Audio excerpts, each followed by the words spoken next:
Dans cette vidéo, je vous explique comment démarrer gratuitement en quelques étapes une base de données MongoDB managée chez OVH Cloud.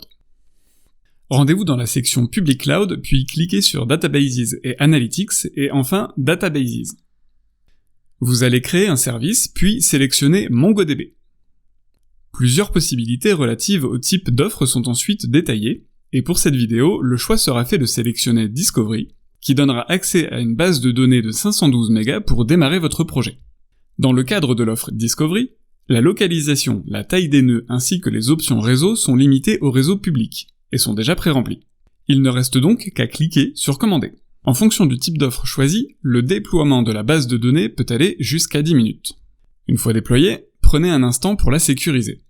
La première étape consiste à renseigner une ou plusieurs adresses IP depuis lesquelles vous contacterez la base de données.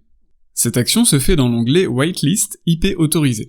Il est possible d'ajouter soit une IP unique, soit une plage d'IP, et de laisser un commentaire pour mieux les identifier par la suite. Cette action a un impact fort sur la sécurité de vos données, ne la négligez pas. La seconde étape est celle de la réinitialisation du mot de passe pour pouvoir s'y connecter. Dans l'onglet Utilisateur, un simple clic suffit pour pouvoir débuter avec l'utilisateur par défaut. Vous pouvez cliquer ici et sélectionner Régénérer le mot de passe. Les informations d'authentification étant connues et l'IP autorisée, la connexion peut désormais être testée avec l'outil MongoDB Compass.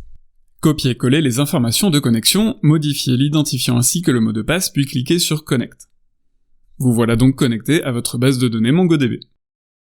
Comme vous avez pu le constater, quelques minutes suffisent pour avoir accès à une base de données MongoDB avec OVH Cloud qui vous permettra de passer à la vitesse supérieure dans vos projets. Si vous souhaitez approfondir le sujet, je vous invite à consulter nos pages d'aide en ligne disponibles en description de cette vidéo.